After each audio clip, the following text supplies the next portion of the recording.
Welcome to another video on game development with Asha Kanksha Foundation. In this video, we'll cover how to improve player movement by adding some rotation to the ball.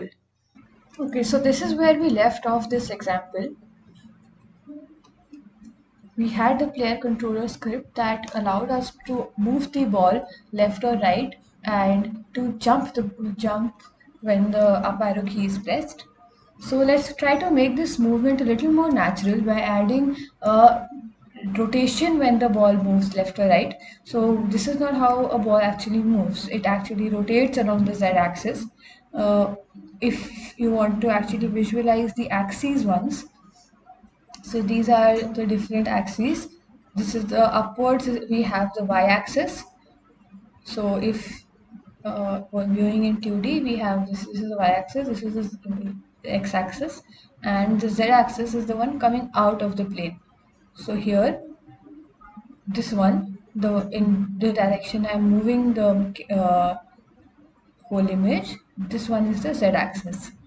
So let's go back to 2D, and we want the rotation to be around the z-axis. So we'll add a rotation in that direction. We can simply use transform.rotate. Okay, so we don't want to add it to the down arrow.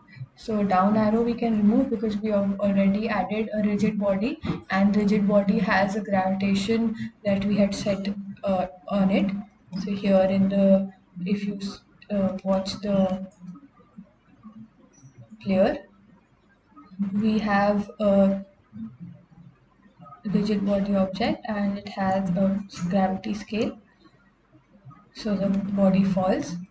Now moving back to the script, we have to add a rotation.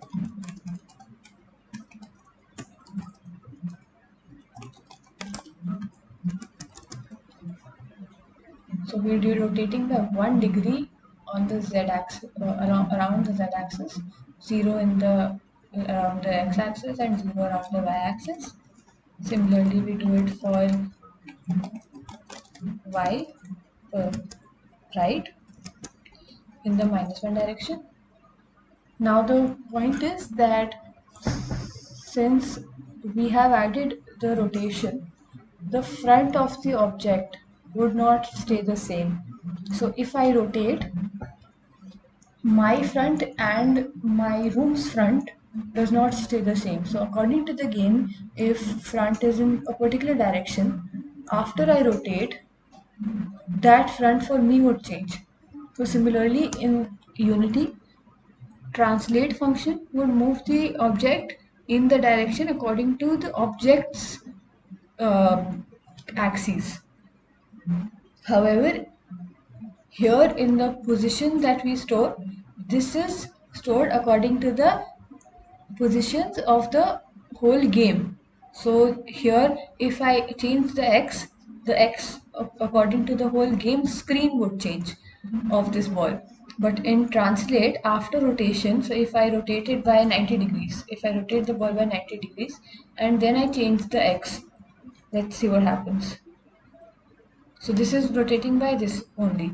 But if we run the script now, so if we play the game and we press the right button, it's trying to move up, and if we press the left button, it is trying to move downwards. So the whole axis of the ball is changed, and the translate function is not being able to handle that part. So now, and since we are using add force for up, that is not being affected. So let's move back to our code,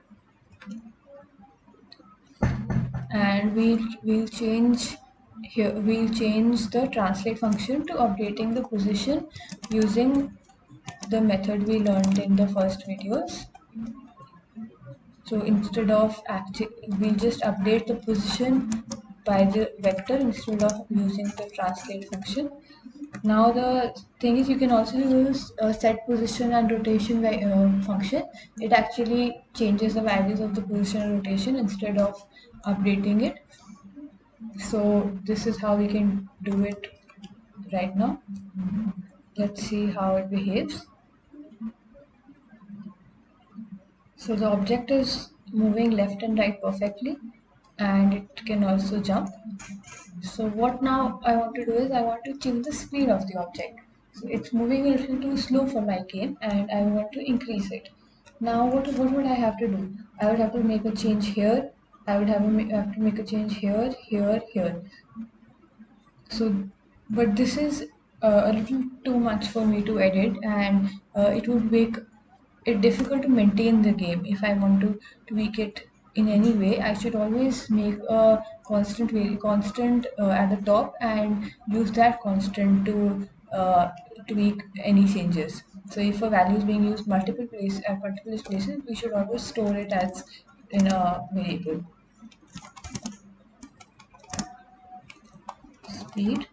So let's assign it as 1 here, and we'll multiply the vector with the speed. So we have, this is the motion direction, and we'll multiply the rotation and the position.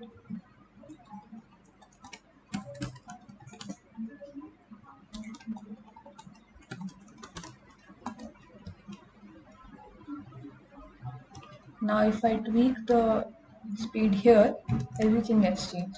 Similarly, we'll define one for jump as well. Let's test this out. So my ball is moving faster. I'll change it to 3.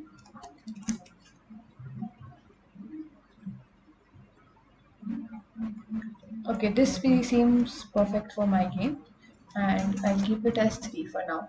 Similarly, we'll define a jump power.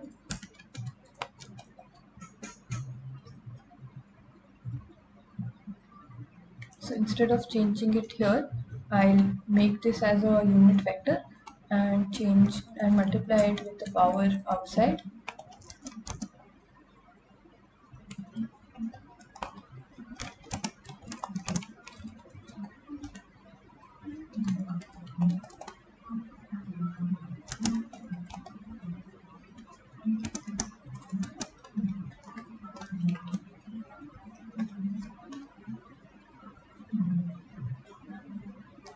Okay, everything is working, and I can also jump. Now let's focus on the coin in the next video. Let's review the learning outcomes for this video. We learned how to improve the player's movement by adding rotation to the ball. We also learned some best practices for coding and improve the quality of our code.